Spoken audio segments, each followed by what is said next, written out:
Alternative Dig Talk. Real issues, real talk.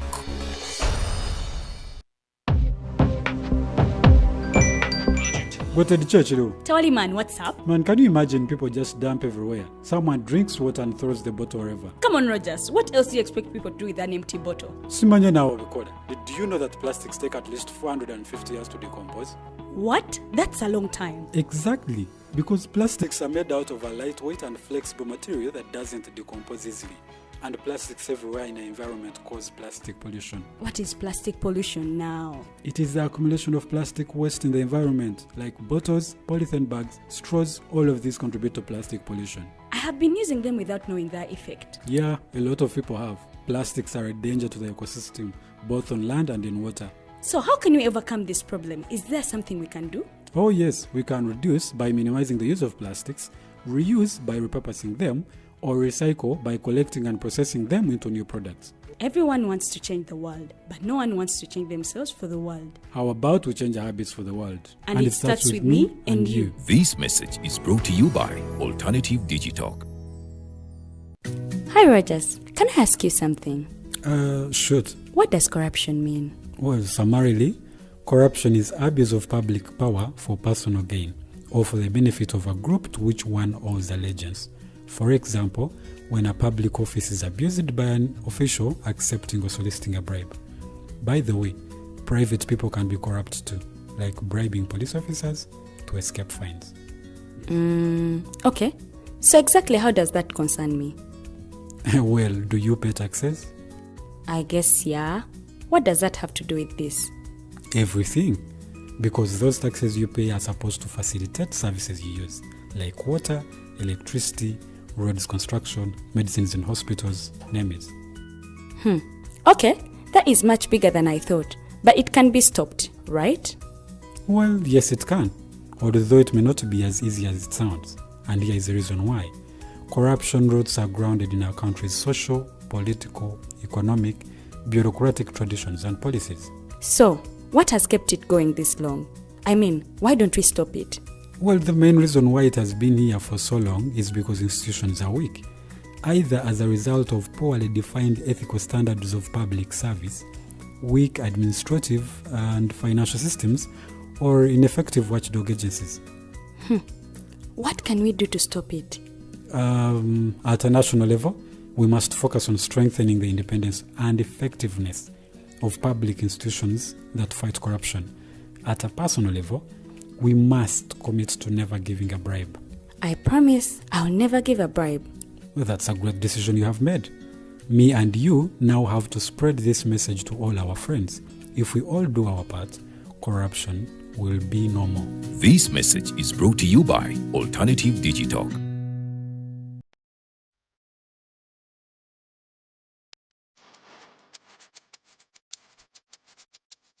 The Ugandan National Museum, a place where unforgettable memories are created.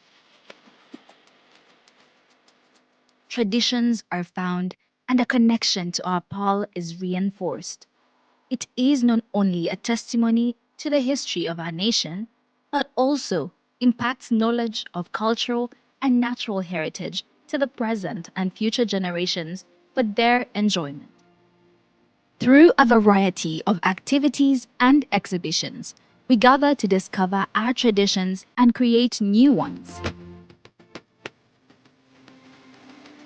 The Uganda Museum is our country's cultural icon that makes it accessible for the next generations to come together as our story unfolds and represents the interplay of our country's past and present.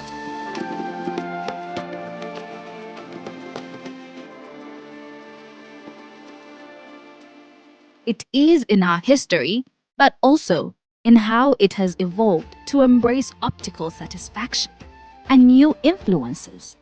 Our identity as a country is not only a moment in time, but also a journey of where we have been, where we are, and where we are going. We invite you to experience the authentic heritage, rich history of Uganda. Welcome to the Uganda National Museum. This message is brought to you by Alternative Digitalk.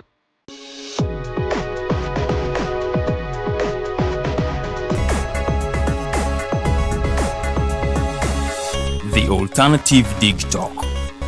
Real issues, real talk.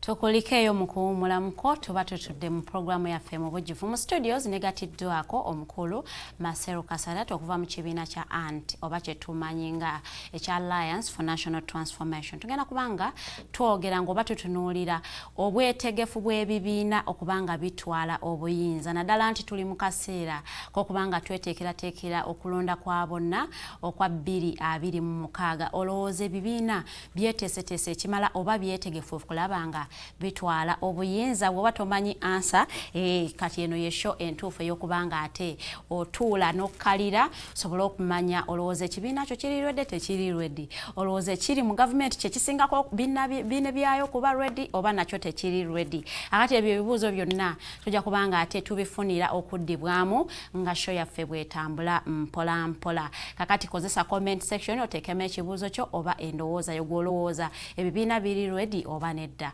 Osobola okubanga otwegattako ku Facebook ku The Alternative Uganda oba TikTok TV comment section wona woba otusanze gikozese nja kubanga ate njiyitamu nga show yaffe bwetambula. Ku YouTube ojja kubanga ate otusanga ku The Alternative Uganda. Wabula for more engagement osobola okubanga ate okozesa hashtag The Mighty Drive on X osobola okulaba nga ate show eno etuuka ku bantu bangi nnyo nga basharinga endowooza zaabwe. Ngenda kubanga nyaniriza omukulu omugenyi wange olunaku lwaleero soka tulamuseeko awo nno tujja kubanga ate tudivinga into our topical discussion. Nkwaniriza Mr. Maseruka Sadat. Yes, thank you for hosting me today at The Alternative. Sadat Maseruka is my name. Yes, I subscribe to the political party of the Alliance for National Transformation. Yes, I am humbled to be here today to discuss issues that are of importance, especially when we're going for the next general election as a country. Yes. ANT, how is ANT and how is it preparing for 2026 elections? The ANT is well, and as any political party, this is our chance now to exhibit that we are kulaga nti we are able okuweereza abantu. However, you know, tulina no perspective that it takes two to tango. Fe tugenda kujja tuteekewo agenda yaffe tubanyunyule kiki tusobola okukolera eggwanga n'ekiri eri okusalawo okugamba nti kiri eri bannayuganda okusalawo nti agenda gye muleese oba ebiruubirwa byammwe ebyo tutwala mu maaso katulonde mmwe bwe babanga era basazeewo ne bakolanga bwe baakola mu kalulu era tujja kusigalawo nga tubanyonyola nti ffe tulina best alternative. So tweteekateeka okulaba nti we move forward tuteekeyo ebirowoozo byaffe agenda zaffe wamu ebigendererwa byaffe okulaba nga twala eggwanga lyaffe mu maaso eri bannayuganda. Bannayuganda kiri eri bo tuwuliriza okutuwa omukisa n'okutulonda. So yembira gye tulimu ng'ekibiina, so tuli mu kweteekateeka okulaba nga tuparticipatinga nga political party eyateekebwawo mu mateeka okuvuganya obuyinza mu ggwanga lye. Munnayuganda aliyo yandyagadde okumanya tulabye ebibiina bingi nga bivaayo nga bya unveiling the road map for 2026. NRM yasooka ne tulaba NUP ate ne tulaba bannammwe aba FDC. Kati what are your plans? Muli kuki? Road map is tena kubeera only on paper. Nti turolinze out to declarinze nti tutandise okola ki okusunsula abanagala okwesimba okukwata tiketi yaffe. Process ezo zisobola okutandikibwa internally era bamemba b'ekibiina bakimanyi nti waliyo an online platform eri ready okubanga buli member ayagala okusubscribinga okulaga interest ye mu kifo kyonna kyayagala okusimba either mu party oba wabweru wa party agenda kweyo link nakola ki nateekayo okusaba kwe. So fe tetutandise by announcing in the media, netutandise informing aba members baffe nti waliwo process gye tutandise eyokweteekateeka okubanga tugenda mu kalulu akajja n'olwekyo tunaviirayo okulangirira eri eggwanga ti tutandise oba tutambula bwe tuti tujja kubanga bamemba baffe already bali satisfied nti process yatandika era bamanyi engeri gy'okugyetabamu. So ekibiina weekiri era kyatandika roadmap yakyo. However tukyali internal processes within the party to members. So if you are not a subscribed member, kiyinza okubeerera ekizibu okumanya nti actually ne process zatandika. Naye olw'okuba nti ekibiina ky'Abannayuganda era nga tukyali mu budde okusinziira ku roadmap ya Electoral Commission, tujja kuvayo tunyonyole eggwanga nti now kyekiseera nammwe Bannayuganda mumanye nti bino byetukola bino byetwakakola sofa era abasobola okutwegattako wano wetutuuse. Okay, okutambulira ku mulamwa gwaffe ogwasaawa eno oba ekitundu kyaffe ekisooka gugamba nti tugenda tunuulira opposition political party readiness oba bwetegefu bw'ebibiina ebivuganya oba ebiwabula kino ekiba kiri mu buyinza, obwetegefu bwayo oba obwetefutefu bwabyo okulaba nti bitwala obuyinza ahead of 2026 elections. Kakati twagala otusiigire ekifaananyi without centering on ANT. Because when nakugamba centering on ANT ebigambo bijja kubeera bitono ddala. I want you to give us a general picture. Olowooza ebibiina ebivuganya byetegese okulaba nga bitwala obuyinza. Well, newe na centering ku ANT ebyokwogera bingi. Ebibiina by'obufuzi mu Uganda buli kibiina ekiri established nga kiri mandated nga kirina obuwagizi bw'abantu kiba kirina readiness okwesimbawo n'okukwata obuyinza. Naye wetudda ku general perspective ya political situation mu Uganda ngezaayo before the 2021 elections nti twafuna omuyaga gwa COVID-19. Fenge ekibiina gwatukosa nnyo nti twali twakalaunchinga ekibiina ne tutasobola kurollinga out campaign yaffe y'okulaba nga tumobilizing aba members okututegeera n'okutweyungako. Bwe twagenda mu kalulu ako ne tulaba nti baletawo amateeka aganaafuga campaigns mu COVID-19. Amateeka ago tegayamba bibiina byabufuzi kusobola kwetaaya oba kusobola kubeera flexible okukunga abantu ng'egandiyagadde. Because baali batangira abantu obutalwala. Yes, kati mu mbeera eyo ebibiina byonna ne bitafuna mukisa kutuuka ku buli muntu gwe byali byagala okutuukako biseringa agenda yaabyo. So fast forward ne tujja nti akalulu ako wekaggwa tubadde tufuna ebizibu by'amateeka agakyaliwo nga Public Order Management Act nga Computer Misuse Act nti wetwagenda mu kalulu aka 2021 ebintu byonna ne bifuuka digital. Therefore activism naava ku street nada ku social media. Kati wabeerawo ate amateeka aga restricting the use of social media. Kati the freedom of expression ku social media nebeera kateuli nti political parties ne ba members baayo abali bakozesa nnyo physical activism ne badda online. Ate nayo ne balumbibwayo kuba nti tebakyasobola kuseringa agenda nga ebandijaagadde online. Yes, kati nekibanga nakyo kikulimitinga nti ku ground waliyo amateeka agakulimitinga ate ne online platforms nazo ziri somehow limited. So nekibanga kiconstraininga the strength of political parties. Kakati we tutuuse nga tugenda tuvuunuka challenges ezo ne tubanga tuli attacked by the issue of abhorrent legislations. Nti mu process je twali tutekira okubanga tugenda mu kalulu nga buli muntu yenna kyaliko ekya concentrating on the mobilization. However, member of parliament oba bamember parliament we bafunire ekiroozo nti ate twamendinge political party and organizations act. Mu kiseera wetubanga twagala okweteekateeka okubanga tukola ki nga tuyingira mu politics za mobilization. However, tulemeddwa okuconcentrating nnyo ku nsonga esinga obukulu nti kye kitulemesa okugenda mu mobilization. Si political party and other organizations act. It is the Public Order Management Act. Nti ewa ekibiina ekiri mu buyinza ebeetu licho okusigala nga kinoonya akalulu nga kikola activities. These guys does either government projects or their political party activities. However, the chiri meeting opposition political parties that by no kusaba all over every time olukisa okubanga besimbawo. Diro twawula government projects ne activities zekibiina ngacho. a government is nze naawe tuli subject to this government. Tugeze nga activities nga PDM. And those government projects? Yes, they are government projects, but we batuuka okuzi distributing and okuzi implementing. Whereas zibera disguised as government projects, otuuka ku ground nga those that are in charge, aba mobilizing abantu, aba identifying aba beneficiaries, aba distributing and aba receiving a sente mostly ba subscribing to the ruling government. So, but disguising a mobilization of using government programs and projects as part activities. Inti otuka kuchalo naga nti oba toli muyere book tojafuna PDM.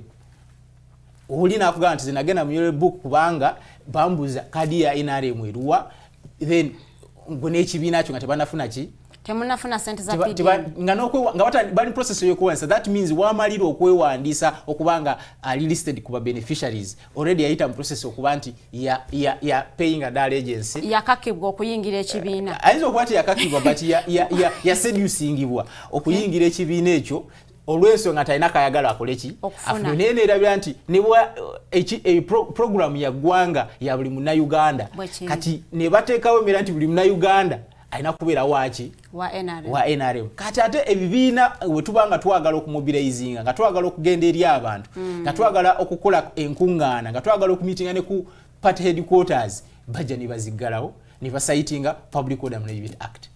However, NRM and their affiliates, because we twogera ku NRM kati egenda eteekawo oba egenda efuna ba members abalala aba-affiliating NRM but with other political organizations. Bakirizibwa okukola kyo, bakirizibwa okudemonstratinga, bakirizibwa okumobilizinga, bakirizibwa n'okukola rallies. Kakati political parties, they are ready to participate in elections. However, where assurances ziriwo okulaba nti they are on equal footing, ti twagala ogenda mu kalulu, era obuwagizi bwaffe gye buli, naye awe at the equal footing nabo betuvuganya nabo oba tugenda kusigala nga amateeka nga we gali gatu kugira mu COVID-19 wekagenda okubeera implemented nti wano toyitawo wano togendawo ono olukunga tolukuba mu kitundu bwekiti lwakubanga waliwo abantu bangi. Do you know nti mwe ekyokubeera ready n'ekyokwagala byanjawulo nti you might want to participate but ng'ekituufu kiri nti temuli ready. Readiness for change in this country is there from day one. Readiness teri ku ani agenda okwesimbawo eri ku nsonga ki eziruma bannayuganda. Webabanga obwavu, webabanga corruption, webibanga misuse of government resources, wekubanga there is breakdown in the respect for human rights and the constitutional governance in this country, the change is ripe for any person to take power in this country. Techi depending on the political parties' readiness. It depends on the issues that those political parties are standing on. Political party yonna eyimirira ku nsonga ez'abantu eri ready of taking a power from day one. However, opportunities gye twandigambye nti gye political parties eziregistered era lwaki zeewandiisa okubeerawo nti ziri mu mateeka zimanyibwa n'emirimu gye gikola gimanyiddwa era nga zigoberera amateeka aga gaba gakoze eki gateereddwawo ebibiina by'obufuzi okufollowinga nga gamobilizinga abantu. Naye readiness eyo bagikateeringa to an extent that obeera crippled nti ne mu mateeka menyi tosobola kola ki kuperforminga your duties as a political party. Before nga tetunnayingira nnyo readiness ya political parties njagala nkuweeyo ka background katono nnyo nti bwe tunoolira ebibiina embeera gye birimu as we speak now teraga bwetegefu kutwala buyinza. Kankuwa ekyo katandikire mu kibiina kye kya ANT.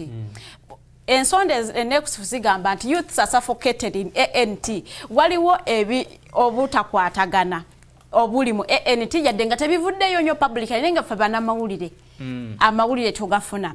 Bwe tunuulira ekibiina kya NUP kye tutwalanga leading political party mu Uganda saawa eno nakyo kirina emivuyo gyayo instead of okuleeta ababaka baakyo okubanga badda wamu saawa eno kati bali mu kubanga ate beekubagana nti instead of coming together to prepare for kalulu kati bali mu kubanga ate bakubagana. Batunuulira ekibiina ekirala ekya waliwo bano abaagala okufuuka ekibiina aba PFF They are not even sure whether they are going to become a political party. Atenga balina ba candidates. The confusion that is within the political parties does not communicate to Ugandans nti muli ready okutwala obuyinza. First of all, I will start with ANT. Gyoyogeddeko. ANT teina internal strife. Ngabo chipapoting. Ekiriwo, there are just differences in how members would like things to run. That one is an opinion we even hear when the board of this place sits. All have very different opinions. But butebubera butakanya nti busolo buli worth media attention. Yes, I agree that uli wabera abantu abangi buli mwa banendowooza nga bwe yandiyagadde ebintu bitambule oba nga bwayagala ensonga zibeere nga zirambululwa. Lete kitegeeza nti eyebera ensibuko y'obutakanya. Ebina by'obufuzi byonna mu Uganda since time immemorial oba since I attained adulthood, I have followed quite some political parties. Ochiraba nti there is always a difference on how people pursue or believe that they should drive their agenda. Okay. Oli wavaayo n'abanga ye agenda ye ayagala ebe esosewazibwe nga alaba tefiribwa akajja kujagirete mu public agitunze public. However, abamu defining nga differences in political party eyo. Naye nze nkirabanga a progressive way of showing that ne political party mwenyini munda mulimu form of democracy. Nti buli omu alina freedom of speech, buli omu alina freedom of expression. Ne mu political party mwenyini wabeerawo ng'oli alina ensonga zizandiyagadde okutambuza zirina okubeera exercised. Tetulina kubeera nga tumuvinga in concert nga wogamba nti twategesa abayimbi nti balina kuyimba in this particular fashion. No, a political party is formed of political animals.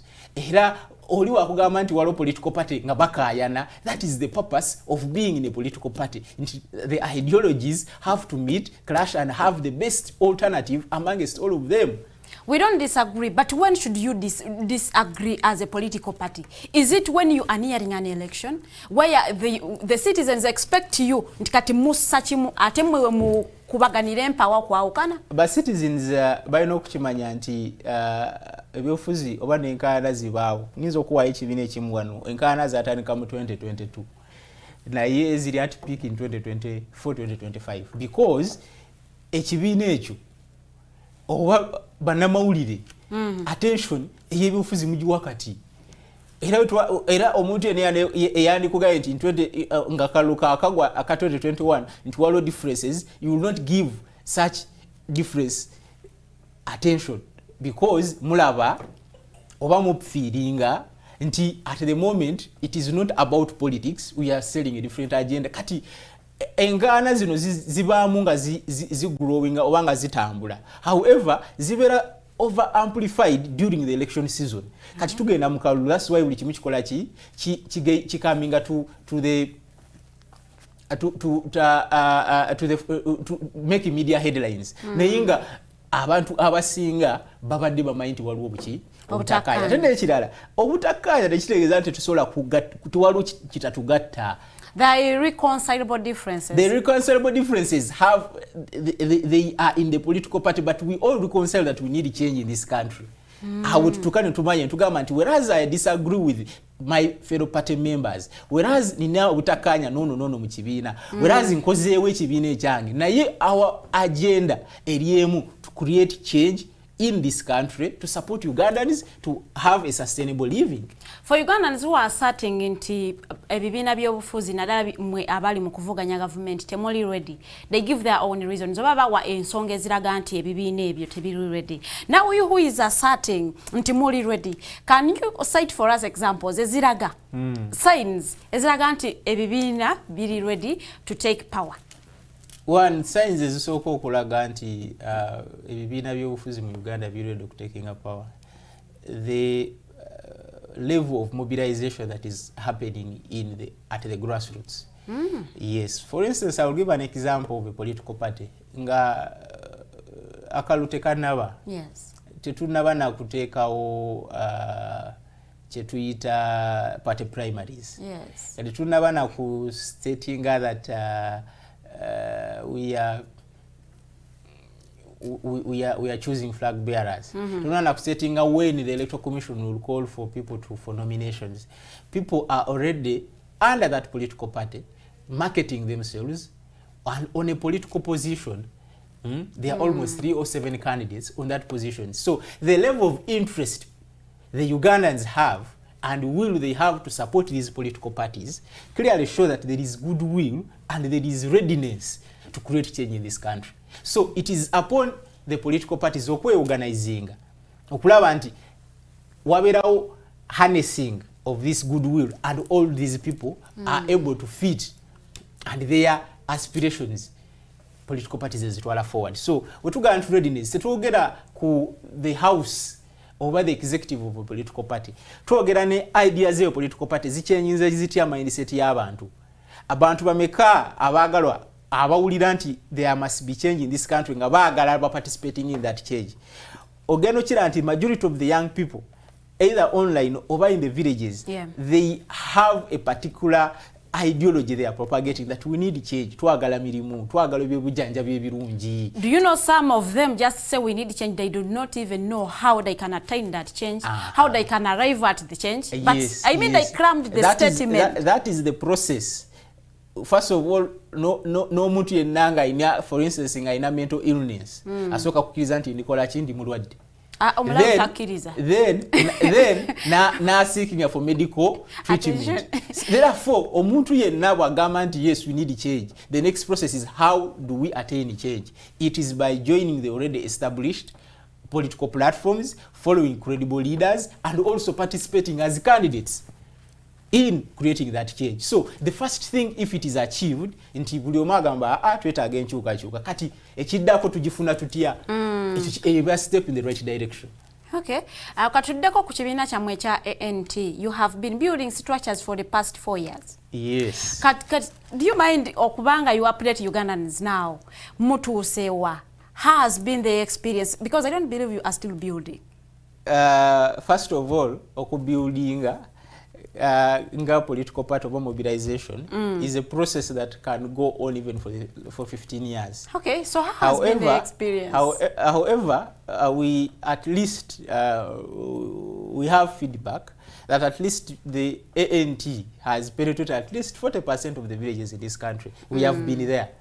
So the outcome can be seen in our participation in the elections. How? Bannayuganda tubasaba batuwa obweyamo, batuwa obwesige nga tuzze okubasaba akalulu, okulonda bakandidates baffe, okulonda presidential flag bearer waffe, n'okulonda bakansala baffe ne bameyazi baffe. Ekyo kiba kituyamba naffe okwekolamu assessment nti mu bitundu bye twatuukamu enjiri yakola ki, yatambula. Era n'okukakasa bano abasiba batubuuza nti naye mu abakola mobilization buli saawa abantu abakozi ba structures zo ziri luddawa. Structures zina kulabikira wano nga zitukola ki, nga ziparticipating mu kalulu nga zironda. N'olwekyo nga era zivaamu abakulembeze abakola ki, abeesimbawo ku tiketi ya ANT. So eyo answer ejja kubeera answered in a very short period of time. It is just few months away. Okay, me and you agree nti ebyobufuzi bya Uganda biri monetized. Nti olina okubaamu n'akasente okulaba nti you participate and maybe win. Kubanga era osobola okubeera n'akasente era ne bakukuba akalulu ne gabeera waakusinza. So now how ready is your political party okulaba nga bafielding aba candidates okuba nti ba participating mu kalulu kano? Yes, when you look at the ANT's founding documents, twogera nnyo ku issues eziri empowering abantu. We believe that if I am financed, I come with my money, I'm financed by those that have money to participate in the election, I will be not there to serve. So we also say in our creed that we are there for service beyond self. So I agree nti politics in Uganda are commercialized. Naye commercialized politics si ye solution oba si buli mukulembeze nti ali mukulembeze because of the commercialization of politics. We are ready okuseringa agenda ya ANT nga bweri. Tumanyi abantu abasinga abatalina bya kugamba abantu. They will come with the tokens. They will come with goodies. They will come with money. However, that is against the principles of the founding of the ANT. Yes, we are ready to facilitate ourselves or our candidates to things that actually make a candidate a credible candidate. Not a candidate that is going to buy people to vote for them, because there will be nothing you will be doing for the people after having spent your money. Secondly, we are trying to change the political culture in this country. So we cannot be among those that believe that we need to amass billions of money so that we go into an election and buy people.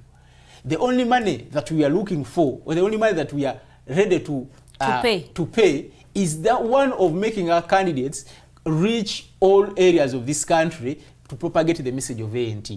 So that, I believe, it is in the capacity of the ANT to facilitate.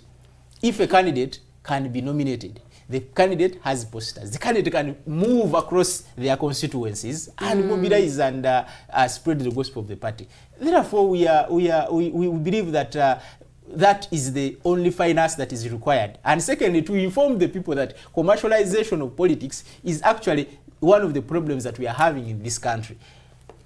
So in a situation where politics is commercialized, you are going to go against your opponents selling an idea to Ugandans, Bajigule, without you buying any of them, or you involving yourself in giving money. Yes.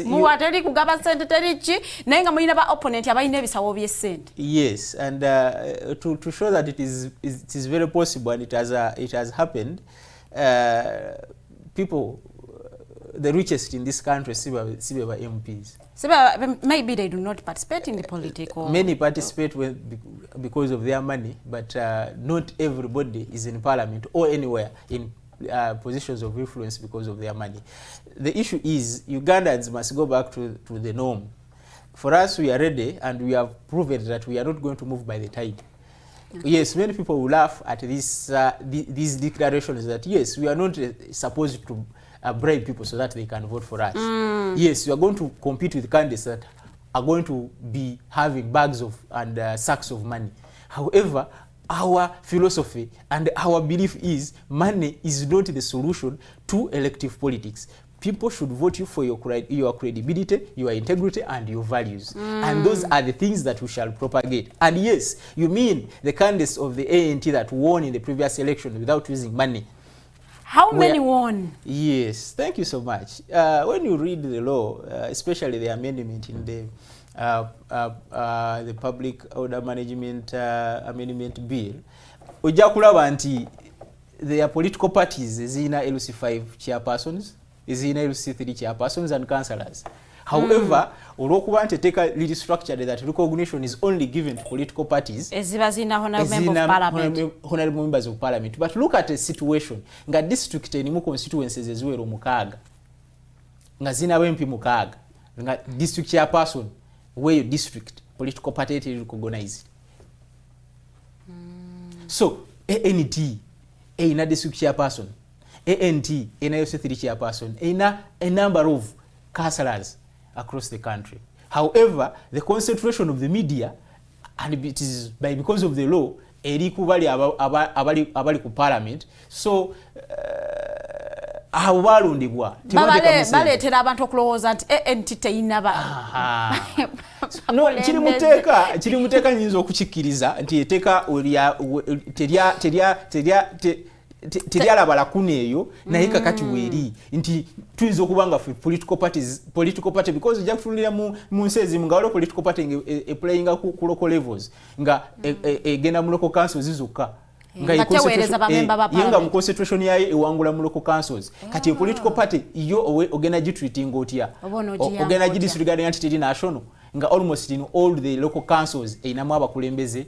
So echo tubade baptized with that for some time, but over time we shall and as people come to be more enlightened, we shall also get the MPs, and we are very optimistic nti mu 2026 echo nacho tujja kukijjawo mumanye nti ne mu parliament je tuli. Okay, nga tumaliriza ensonga y'okuba nti mweteekerateekera okubanga mutwala obuyinza. Twagala okutunuulira you are ready to take power, but are you also ready for the violence that is going to come? Kubanga twagirozezzaako mu Kawempe North by-election. How are you ready? Okulanga ate mu participating mu election akagenda okubeera mu violence omuyitirivu bwatyo. Mwetesitese mutya? Akalulu konna kalina kubeera governed by the Electoral Commission. Yes, no, ekyali mu Kawempe nti Electoral Commission naye kulaga nti yali overwhelmed by forces zetategeera oba zetalinako control. Our readiness in the elections is to engage the people. Nti we agree nti waliyo elements ezandiyagadde okukozinga chaos oba to antagonize the election. However, the vigilance of the people is the only way we can tame this kind of violence.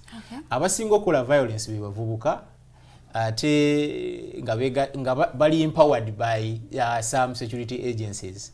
So if small communities there is enough empowerment and awareness amongst abantu abagenda participating mu kalulu ako, they will bajja kuba ne position a controlling the kind of violence that can occur, because most of this violence is not tetandikibwa bantu bali ku kyalo ebira imported. So vigilance ebira ku kyalo protecting obululu bwabwe, protecting a police station, eba polling agency benyini, yes. Because ekyalo kiga nti wano tulina eno polling center era tulina kola byaki bya kulonda ebisigala tutabikolerawa ewala. So we are monitoring the situation. Okay. Era tumanyi bulungi nti wali abandi yagadde okulaba nga akalutu katambula nga kolaki ngawe kaina kutambula naye the vigilance of the people is the only way they can or we can protect our vote.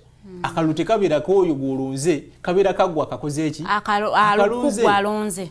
Wewa tugenda kwanga tuumulamu kwa katono nyo bwe tukomawo bampereze kibuuzo nti twogere ku unity among the opposition parties. Are you ready okubanga mu fronting a single candidate kulabanga ate yabakwatira bendera against the other person mwenna gwe muvunana oba sorry mwenna gwe muwakanya nti aludde mu ntebe? Tuumulamu kwa katono nyo bwe tukomawo tugenda kwanga ate tutandika n'ekibuuzo ekyo awo no tuyingire ate topiki yaffe oba omulamwa gwaffe ogwokubiri bizibu ki bannayuganda bye balina okubanga beeraliikirira mu bbago lino eriteebolingiddwa mu parliament ery'amagye. Kakati tugenda kubanga gwe munnanga atagoberera bya bufuzi oba ebyo ebitakinga place mu parliament, kakati eno show yentuufu osobola okubanga ate byonna biba bigenda mu maaso mu parliament ate ojja kubanga ate obifuna bulungi wanono ku alternative TikTok. Tuumulamuko katono nnyo tekomawo.